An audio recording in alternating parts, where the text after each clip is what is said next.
Sidang dilanjutkan. Ini bukan sekadar perampokan. Saya tidak tahu apa-apa. Keputusan ada di tangan Anda. Pada bulan Desember 1999 di sebuah gang sempit di antara kompleks perumahan tua di kawasan Bekasi Barat, berdirilah sebuah bangunan klinik bersalin kecil. Di dinding luarnya tergantung sebuah papan nama yang catnya sudah lama luntur dan pintu kacanya yang berembun membuat bagian dalamnya tidak terlihat jelas. Di rumah sakit itulah seorang ibu hamil tercatat masuk untuk terakhir kalinya. Wanita berusia 29 tahun itu bernama Siti Rahayu dan usia kandungannya sudah 7 bulan. Pagi itu, ia hanya meninggalkan pesan singkat kepada suaminya bahwa ia akan pergi untuk pemeriksaan rutin. Namun, Siti tidak pernah kembali ke rumah sore itu keesokan harinya maupun lusa. Ibu muda yang pergi dengan perut membuncit di balik mantel musim hujannya yang tebal itu lenyap tanpa jejak di tengah gang kelabu di Bekasi. 8 tahun kemudian, para penyelidik akhirnya mengetahui identitas orang terakhir yang ditemui Siti. Dikatakan bahwa bahkan seorang detektif veteran pun sampai menjatuhkan berkas dari tangannya saat itu. Apa yang sebenarnya terjadi malam itu? Pada tahun 1999, Bekasi, seperti kota-kota satelit lain di pinggiran Jakarta, adalah sebuah kota di mana kompleks apartemen yang tumbuh cepat dan ganggang perumahan tua yang belum dibongkar saling berkelindan. Di kawasan Bekasi Barat, setiap gang dipenuhi aroma campuran bawang goreng dan sambal terasi. Rumah-rumah kontrakan bertingkat 3 yang diakses melalui tangga sempit berdiri berdempetan, saling menaungi satu sama lain. Siti Rahayu tinggal di lantai 2 sebuah rumah kontrakan di salah satu gang tersebut yang tangganya berjumlah 12 anak tangga. Ia berusia 29 tahun dan sudah menikah selama lebih dari 2 tahun. Suaminya Budi Santoso bekerja sebagai montir di sebuah bengkel mobil di dekat kawasan industri. Meskipun pendapatan mereka tidak besar, keduanya hidup tanpa masalah. Berarti musim panas tahun itu, kabar kehamilan Siti dikonfirmasi.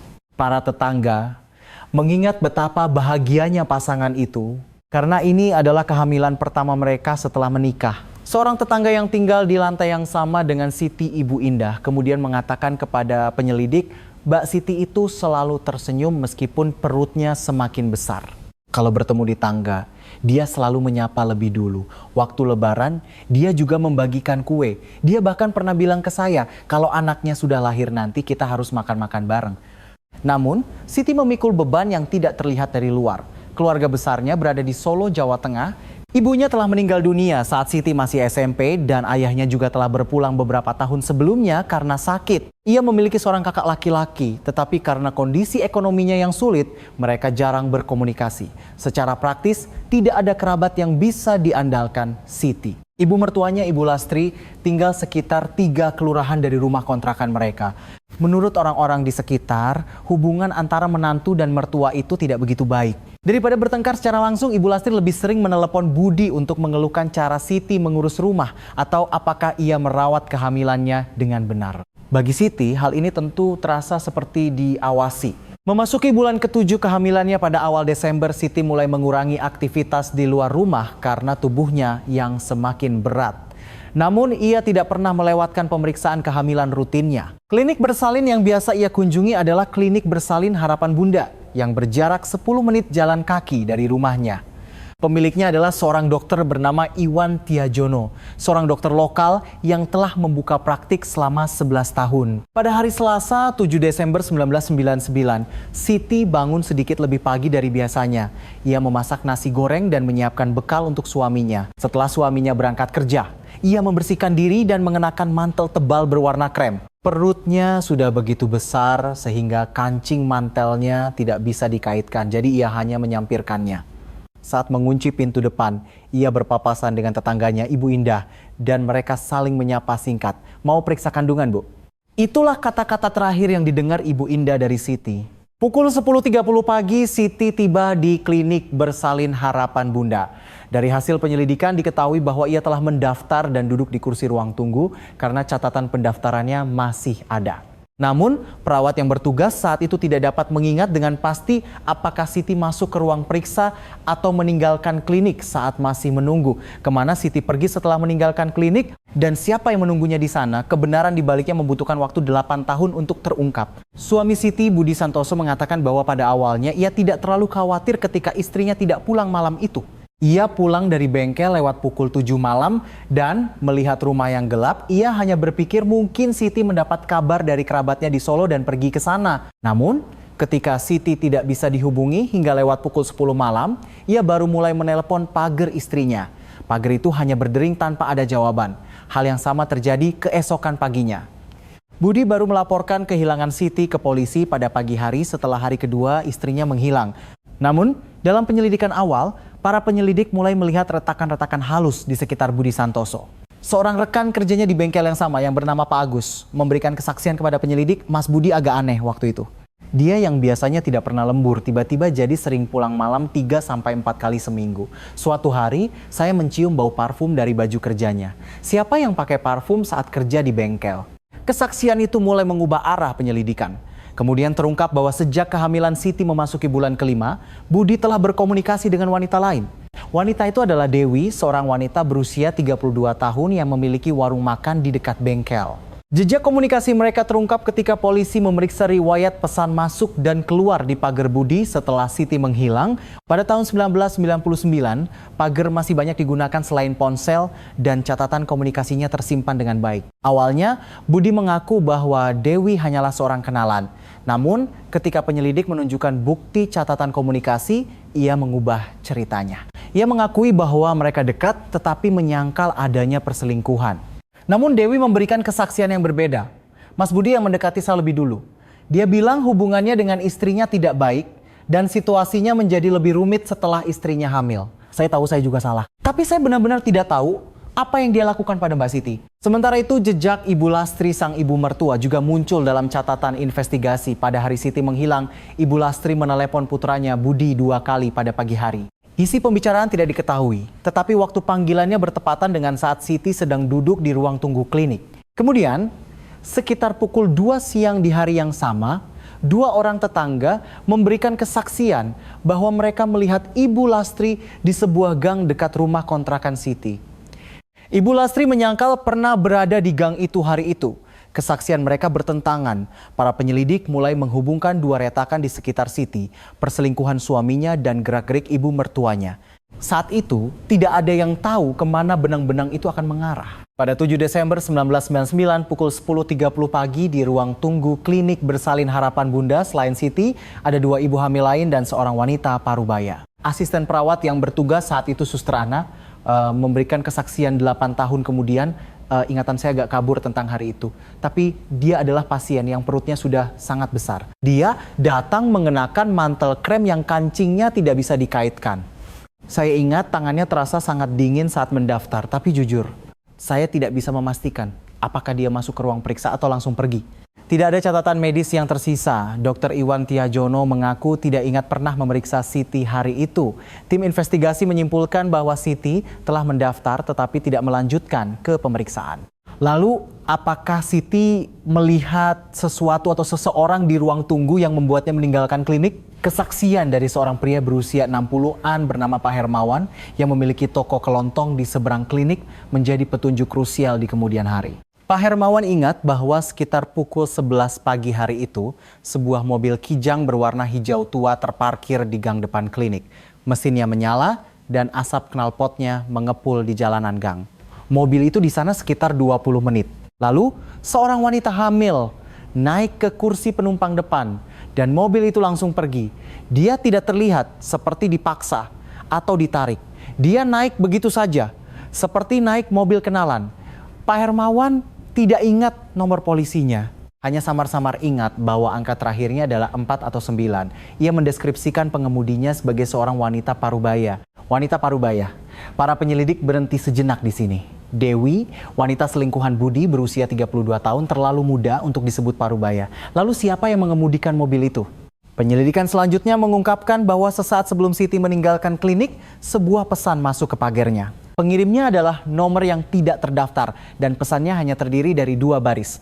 Siti, ini aku di depan klinik. Keluar sebentar ya. Pesan itu dikirim pada pukul 10.52 pagi. Siti rupanya meninggalkan klinik setelah menerima pesan itu. Dia tidak lari dari orang asing, melainkan menjawab panggilan seseorang yang dikenalnya. Fakta ini justru lebih mengerikan. Ini berarti seseorang tahu sebelumnya bahwa Siti akan berada di klinik itu pada hari itu. Sejak hari itu, pagar Siti tidak pernah lagi menangkap sinyal. Pak Hermawan ingat bahwa Kijang Hijau Tua itu melaju ke arah Bekasi Timur, sebuah area yang pada masa itu masih banyak terdapat lahan kosong dan deretan rumah kaca.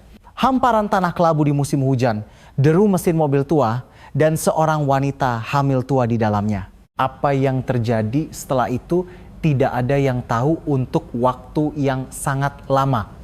Pada sore hari tanggal 7 Desember 1999 di Polres Metro Bekasi, Budi Santoso melaporkan kehilangan istrinya pada hari kedua, tetapi penyelidikan substantif baru dimulai lebih lambat dari itu. Petugas yang menerima laporan saat itu konon berkata, terkadang ibu hamil bisa saja tiba-tiba minggat. Coba tunggu saja dulu, minggat. Satu kata itu membuat kasus Siti terkatung-katung selama 12 hari. Alasan petugas saat itu adalah ada konflik dalam rumah tangga, tidak ada kontak dengan keluarga, dan ada indikasi ia pergi atas kemauannya sendiri dari klinik. Oleh karena itu, kemungkinan besar ia pergi atas kehendak sendiri. Kesimpulan itu tertulis dalam 2 lembar kertas A4 catatan investigasi dengan catatan tambahan tidak perlu penyelidikan lebih lanjut. Sementara itu seseorang sedang bergerak. Pada dini hari ketiga setelah Siti menghilang, sebuah mobil Kijang berwarna hijau tua yang terparkir di sebuah bengkel di Bekasi Barat dibawa ke tempat cuci mobil. Pemilik tempat cuci mobil mandiri itu mengingat kejadian tersebut 8 tahun kemudian. Seorang wanita paruh baya datang sendirian sebelum jam 5 pagi dan membersihkan bagian dalam mobilnya dengan sangat teliti. Jarang sekali ada wanita datang sendirian pada jam segitu. Makanya saya ingat, dia membersihkan karpet dan jok di sisi penumpang depan dengan sangat lama, lebih dari 1 jam. Setelah dicuci, mobil itu kembali ke tempat parkirnya semula. Setelah itu, keberadaan mobil tersebut tidak pernah lagi disebutkan dalam catatan investigasi untuk waktu yang lama. Pada hari kelima setelah Siti menghilang, terjadi hal lain. Ada laporan dari warga tentang adanya bekas pembakaran pakaian di dalam sebuah drum di lahan kosong dekat rumah kontrakan Siti. Tetapi polisi saat itu mengklasifikasikannya sebagai pembakaran sampah biasa dan bahkan tidak memeriksa lokasi. Bertahun-tahun kemudian, selama penyelidikan ulang, dari dasar drum itu ditemukan beberapa sisa kain sintetis berwarna krem yang terbakar. Analisis komposisi menunjukkan bahwa bahan tersebut cocok dengan bahan mantel tebal, mantel krem. Mantel yang sama yang dikenakan Siti pagi itu dengan kancing yang tidak bisa dikaitkan. Budi Santoso menurut catatan tetap tenang selama wawancara dengan polisi. Meskipun ia sempat meneteskan air mata, di mata detektif veteran, tangisannya terasa hampa. Ketika ditanya kemana kira-kira istrinya pergi, Budi menjawab, entahlah. Mungkin karena dia tidak punya keluarga dekat, dia ingin pergi ke suatu tempat sendirian untuk menenangkan pikiran. Tim investigasi saat itu menerima begitu saja penjelasan bahwa seorang istri yang hamil 7 bulan pergi sendirian di tengah musim hujan untuk menenangkan pikiran. Pada hari kedua, belas setelah laporan kehilangan, kasus ini diklasifikasikan sebagai hampir ditutup. Petugas yang bertanggung jawab dipindahkan ke departemen lain dan nama Siti Rahayu diam-diam terkubur di suatu tempat di dalam tumpukan tebal berkas kasus yang belum terpecahkan. Musim hujan di Bekasi tahun itu berlalu seolah-olah tidak ada yang terjadi. Pada akhir tahun 1999, Polres Metro Bekasi secara resmi mengklasifikasikan kasus hilangnya Siti Rahayu sebagai kasus dingin dan menyimpannya di arsip. Ganggang di Bekasi perlahan-lahan berubah wajah seiring dengan gelombang pembangunan kembali. Apartemen-apartemen baru dibangun di dekat kompleks rumah kontrakan tempat Siti tinggal dan gedung klinik bersalin Harapan Bunda, tempat terakhir ia terlihat dihancurkan pada tahun 2003 dan digantikan oleh sebuah minimarket. Kota itu seolah menghapus ingatan dan orang-orang yang mengingat nama Siti Rahayu semakin berkurang. Sebaliknya, kehidupan beberapa orang berubah secara mencolok selama waktu itu. 2 tahun setelah Siti menghilang, Budi Santoso menikah lagi dengan Dewi. Pernikahan itu dilangsungkan secara diam-diam. Karena laporan kehilangan Siti secara hukum belum selesai, butuh waktu untuk mendaftarkan pernikahan mereka. Tetapi keduanya mulai hidup bersama sebagai pasangan nikah siri. Pada tahun 2004, mereka membuka sebuah bengkel kecil atas nama Dewi di daerah Bekasi Timur. Dan pada tahun 2006, bisnis itu telah berkembang hingga mempekerjakan 2 karyawan. Orang-orang di lingkungan sekitar mengenal Budi sebagai orang yang rajin. Ia dikenal sebagai orang yang datang pagi, pulang larut malam, dan tidak pelit pada pelanggan. Bahkan orang-orang yang tahu tentang pernikahan keduanya hanya menganggapnya wajar. Karena istri pertamanya dikabarkan telah minggat, ada juga simpati yang diarahkan kepadanya. Kakak Siti, Agus Salim berbeda. Agus yang bekerja serabutan di Solo datang ke Bekasi setiap bulan Desember. Itu adalah bulan di mana adiknya menghilang. Berbeda dengan tahun-tahun awal ketika ia berjalan di ganggang Bekasi sambil menyebarkan selebaran. Seiring berjalannya waktu, semakin sedikit orang yang mau menerima selebarannya dan setiap kali ia mendatangi kantor polisi, jawabannya selalu sama. Saat ini tidak ada rencana untuk penyelidikan lebih lanjut. Pada musim dingin tahun 2005, Agus Salim berdiri sendirian di depan kantor Polres Metro Bekasi sambil memegang sebuah papan sebelum akhirnya diusir. Di papan itu tertulis, mencari adik saya, Siti Rahayu, hamil 7 bulan, hilang pada 7 Desember 1999. Ketika seorang petugas polisi mendekat dan memintanya untuk tenang, Agus hanya diam dan menurunkan papannya. Tenaganya untuk melawan sudah habis. Sementara itu, ibu mertua Siti, Ibu Lastri, selalu berada di sisi putranya, Budi Santoso. Ada kesaksian dari tetangga bahwa setelah Budi membuka bengkel, Ibu Lastri sesekali muncul untuk menyapu halaman depan bengkel atau mengantarkan makan siang. Namun, selama periode ini ada satu perilaku aneh dari Ibu Lastri. Di salah satu sudut halaman belakang rumahnya yang terletak di pinggiran Bekasi, terdapat sebuah sumur tua yang sudah tidak terpakai. Setiap kali ada perbaikan rumah atau penataan halaman, Ibu Lastri selalu melarang keras siapapun menyentuh area di sekitar sumur itu. Ketika para pekerja mengatakan perlu memindahkan sesuatu di dekat sana, Ibu Lastri akan meninggikan suaranya, jangan sentuh area itu. Jangan pernah! Saat itu orang-orang hanya menganggapnya sebagai kekeras kepalaan orang tua. Tidak ada yang membayangkan apa yang ada di bawah tanah di dekat sumur itu. 8 tahun berlalu begitu saja. Bagi sebagian orang, itu adalah masa kemakmuran. Bagi yang lain, itu adalah masa penantian dan kelelahan. Dan bagi kebenaran yang terkubur di bawah tanah dekat sumur, itu hanyalah waktu keheningan yang dingin dan panjang. Tubuh manusia terkadang mendorong keluar apa yang telah lama disembunyikannya. Bukan melalui kata-kata, tetapi melalui tindakan. Bukan melalui tindakan, tetapi dalam tidur. Sejak musim dingin 2005, orang-orang di sekitar Ibu Lastri mulai merasakan perubahannya. Awalnya hal-hal kecil. Ia sering berhenti makan, meletakkan sendoknya, dan menatap kosong keluar jendela. Ia menjadi lebih pendiam dan terkadang tidak menjawab telepon dari putranya, Budi. Seorang tetangga bahkan pernah melihatnya yang seumur hidup tidak pernah ke gereja, mondar-mandir di depan sebuah gereja di dekatnya tetapi tidak pernah masuk. Seorang kenalan lamanya, Ibu Wati, yang telah mengenal Ibu Lastri selama lebih dari 20 tahun, mengingat dengan jelas pertemuannya pada musim semi 2006. Saya bertemu dengannya di gang saat baru pulang dari pasar, wajahnya sangat kuyu, seperti orang yang kurang tidur. Ketika saya tanya apakah dia sakit, dia hanya tersenyum, tapi senyumnya aneh. Matanya tidak ikut tersenyum. Masalah tidur Ibu Lastri semakin parah seiring waktu. Menurut kesaksian Budi kepada penyelidik, sekitar akhir 2006, ia mendengar dari Dewi bahwa ibunya sering mengigau pada dini hari. Sekitar waktu itu pula Ibu Lastri sering terlihat linglung di siang hari ketika mengantarkan makan siang ke bengkel. Dewi pernah mendengar langsung igauan itu. Suatu hari Ibu Lastri berteriak saat tidur siang di rumah, dan ketika Dewi terkejut dan memeriksanya, ia melihat Ibu Lastri dengan mata terpejam bergumam, "Di sana. Aku juga harus di sana, jangan dikeluarkan." Dewi mengaku tidak mengerti apa artinya. Ia hanya menganggapnya sebagai mimpi orang tua. Kesaksian itu baru masuk ke dalam catatan investigasi pada musim gugur 2007 setelah semuanya terungkap. Ia juga mulai dekat dengan minuman keras. Ibu Lastri adalah orang yang hampir tidak pernah menyentuh alkohol kecuali pada acara-acara tertentu, tetapi sejak musim dingin 2006, ia mulai sering minum arak sendirian di rumah. Suatu kali, Budi mampir pada malam hari dan menemukan ibunya duduk di lantai dapur, bersandar di dinding dengan 2 botol arak kosong di sampingnya. Ibu Lastri tidak bangun bahkan setelah melihat putranya. Ia hanya menatap langit-langit dan berkata, "Budi, kalau orang berbuat dosa, apa yang akan terjadi padanya?" Budi mengabaikan kata-kata itu, menganggapnya sebagai ocehan orang mabuk. Dan area di sekitar sumur tua di halaman belakang. Selama periode ini, Ibu Lastri menjadi semakin obsesif dalam merawat area di sekitar sumur itu. Sehari setelah hujan, ia pasti akan keluar untuk meratakan tanah dan menata batu-batu di sekitarnya. Baik di musim panas maupun musim hujan, ia tidak pernah melewatkan ritual itu. Ketika putranya menyarankan panti jompo yang dekat dengan rumah ibunya, Ibu Lastri menolak dengan keras. Alasannya selalu sama, "Aku akan mati di rumah ini, di halaman ini." Orang-orang di sekitarnya hanya berpikir bahwa wanita tua yang keras kepala itu sangat terikat pada rumahnya. Tidak ada yang tahu apa yang tertidur di bawah tanah di halaman itu. Musim semi 2007 akan datang Dan musim semi itu menjadi musim di mana hal-hal yang telah lama terkubur akhirnya muncul ke permukaan. Pada bulan April 2007, pekerjaan pembongkaran untuk pembangunan kembali dimulai secara besar-besaran di area Bekasi Timur. Proyek ini bertujuan untuk meruntuhkan rumah-rumah dan kompleks perumahan tua untuk membangun apartemen besar. Ekskavator merobohkan dinding-dinding tua dan meratakan tanah, bergerak dari satu blok ke blok lainnya secara berurutan.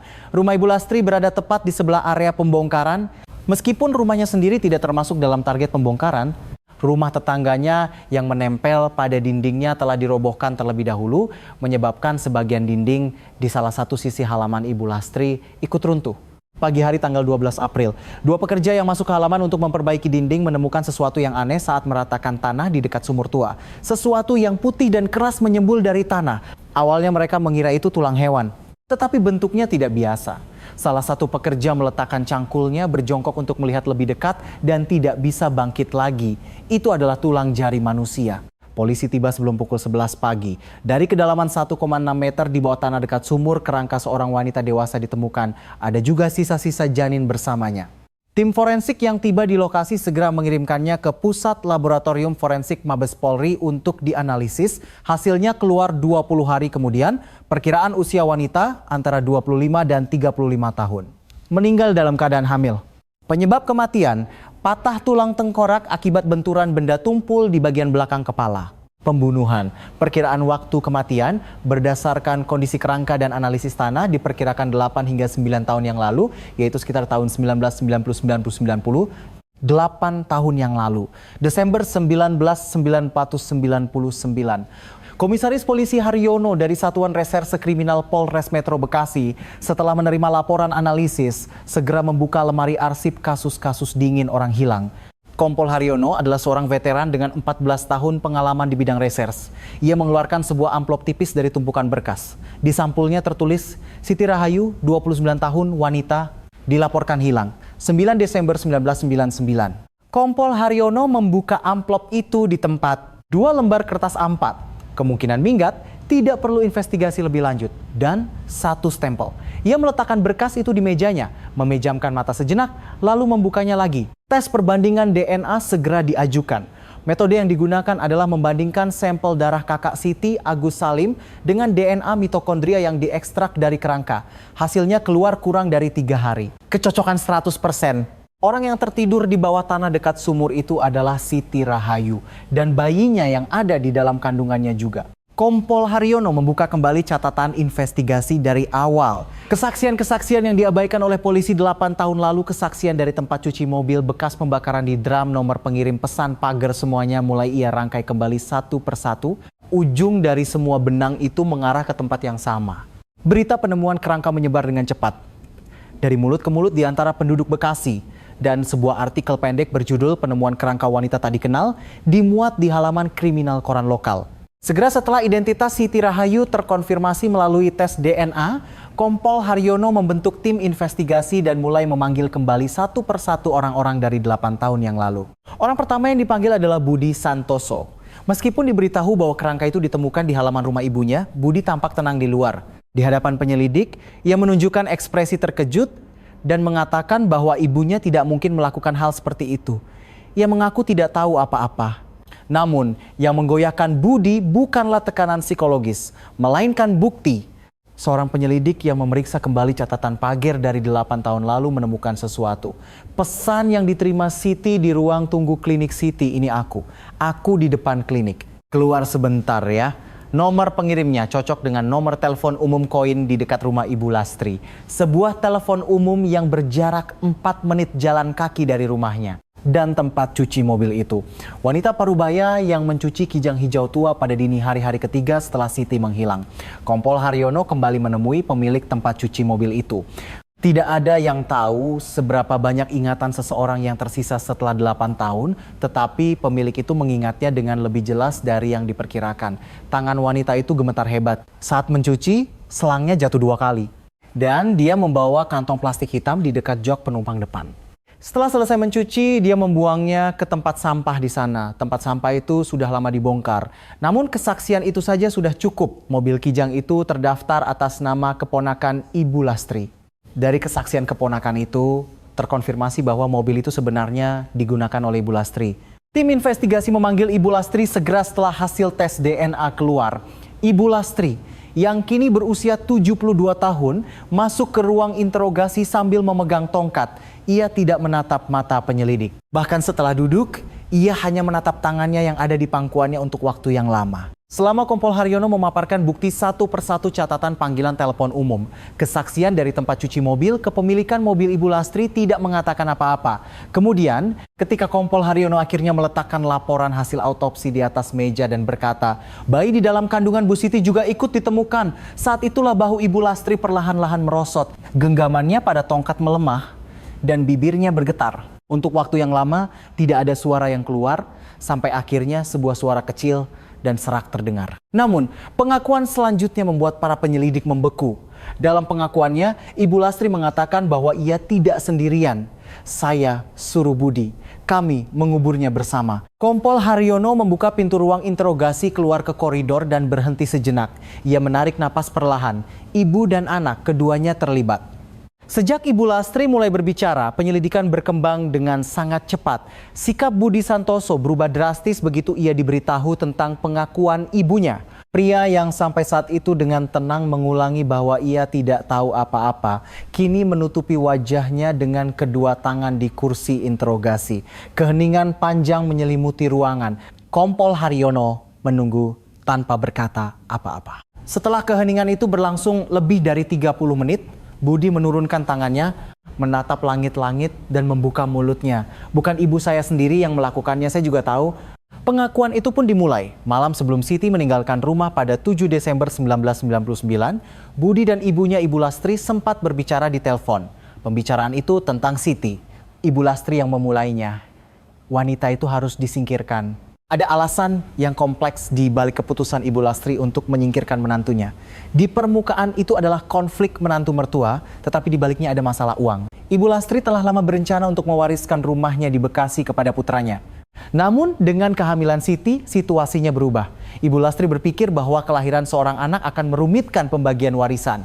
Selain itu, karena tahu putranya dekat dengan Dewi, Ibu Lastri lebih menginginkan Dewi. Siti adalah seorang wanita yang tidak memiliki keluarga atau sandaran. Ibu Lastri berpikir ia adalah orang yang mudah disingkirkan. Budi mengaku pada awalnya ia mengabaikan kata-kata ibunya, tetapi ia juga tidak menolaknya. Itulah bentuk persengkongkolannya. Keesokan paginya, Ibu Lastri menelepon pagar Siti dari telepon umum.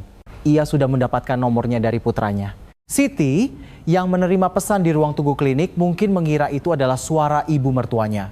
Atau mungkin ia mengira itu adalah orang yang dikenalnya. Itulah sebabnya ia keluar tanpa curiga. Ibu Lastri menjemput Siti di gang dekat klinik dengan kijang hijau tuanya. Siti duduk di kursi penumpang depan dan mungkin bertanya kemana mereka akan pergi. Ibu Lastri mungkin menjawab bahwa ada sesuatu yang ingin ia bicarakan di tempat yang tenang. Mobil itu menuju rumah Ibu Lastri di pinggiran Bekasi. Apa yang terjadi selanjutnya sedikit berbeda antara kesaksian Ibu Lastri dan Budi. Namun ketika dicocokkan dengan hasil autopsi, tim investigasi merekonstruksi kejadian sebagai berikut. Siti dipukul di bagian belakang kepala dengan benda tumpul di halaman rumah Ibu Lastri. Senjata yang digunakan diduga adalah ujung lumpang batu yang ada di halaman. Bentuk patah tulang tengkoraknya cocok dengan itu. Ahli forensik menyimpulkan bahwa Siti kemungkinan besar meninggal di tempat. Budi pulang ke rumah ibunya setelah bekerja. Sebuah lubang sudah digali di halaman. Keduanya bersama-sama mengubur Siti di dekat sumur tua. Saat itu sudah larut malam. Karena musim hujan, lingkungan sekitar sepi. Saat memberikan kesaksian tentang bagian ini, Budi menangis untuk pertama kalinya. Kompol Haryono kemudian mengatakan bahwa ia tidak pernah tahu apakah air mata itu adalah penyesalan atau ketakutan. Di luar ruang interogasi, di koridor, Agus Salim menunggu. Ia baru saja datang setelah menerima telepon dari polisi untuk pertama kalinya dalam 8 tahun sejak adiknya hilang, memintanya untuk menunggu. Ketika seorang penyelidik keluar dan menyampaikan hasilnya, Agus tidak bisa berkata apa-apa. Setelah beberapa lama, satu-satunya kalimat yang keluar darinya adalah, "Jadi, Sitiku ada di sana." Kata-kata itu menggema lama di koridor. Pada Mei 2007 di Pengadilan Negeri Bekasi, Budi Santoso dan ibunya, Ibu Lastri, didakwa dengan tuduhan pembunuhan dan penyembunyian mayat. Persidangan berlangsung dari musim gugur tahun itu hingga musim semi berikutnya. Kursi pengunjung selalu penuh di setiap sidang. Kemarahan publik meledak setelah diketahui bahwa mereka telah membunuh menantu yang sedang hamil dan menguburnya di halaman selama 8 tahun. Pengacara Ibu Lastri memohon keringanan hukuman dengan alasan usia tua dan kesehatan yang memburuk. Pihak Budi berargumen bahwa semua itu diprakarsai oleh ibunya dan ia hanya terlibat setelah kejadian. Namun, catatan panggilan telepon umum, kesaksian dari tempat cuci mobil, riwayat pesan pagar, dan pengakuan keduanya saling melengkapi dan membentuk satu gambaran utuh di pengadilan. Pada 14 Maret 2008, sidang putusan digelar. Hakim berhenti sejenak sebelum membacakan putusannya. Ruang sidang hening. Ibu Lastri dijatuhi hukuman 25 tahun penjara. Dalam putusannya, hakim menyatakan terdakwa demi harta dan pernikahan kembali putranya telah merenggut nyawa menantunya yang sedang hamil 7 bulan beserta janinnya dan setelah itu menyembunyikan kebenaran selama 8 tahun, meninggalkan luka yang tak terhapuskan bagi keluarga korban. Kejahatannya sangat keji. Budi Santoso dijatuhi hukuman 15 tahun penjara. Pengadilan menolak argumennya bahwa ia hanya terlibat setelah kejadian. Keterlibatannya dalam merencanakan kejahatan melalui telepon dengan ibunya malam sebelumnya dan partisipasi langsungnya dalam menyembunyikan mayat telah terbukti. Saat putusan dibacakan, isak tangis pelan terdengar dari salah satu sudut ruang sidang. Itu adalah Agus Salim. Ia menutupi mulutnya dengan tangan dan menundukkan kepala, bahunya bergetar. Seorang kerabat di sebelahnya menepuk punggungnya dengan lembut. Meskipun 8 tahun tidak bisa tumpah dalam satu tangisan itu, setidaknya hari itu di pengadilan sesuatu akhirnya berakhir. Pada Mei 2008, jenazah Siti Rahayu dimakamkan di sebuah pemakaman umum di pinggiran Solo. Kakaknya, Agus, secara pribadi memilih sebuah nisan kecil dengan nama Siti terukir di atasnya. Di depan nisan diletakkan seikat bunga sedap malam putih. Sinar matahari akhir musim semi masuk miring melalui jendela-jendela ruangan. Agus berdiri lama di depan nisan itu. Tidak ada yang tahu apa yang ia katakan. Saat berbalik, ia mengucapkan salam singkat kepada tim investigasi kepada Kompol Haryono. Terima kasih sudah menemukannya. Kompol Haryono mengaku tidak bisa berkata apa-apa. Orang yang pantas menerima ucapan terima kasih bukanlah dia, melainkan seseorang yang seharusnya tidak membubuhkan stempel pada berkas 2 lembar 8 tahun yang lalu.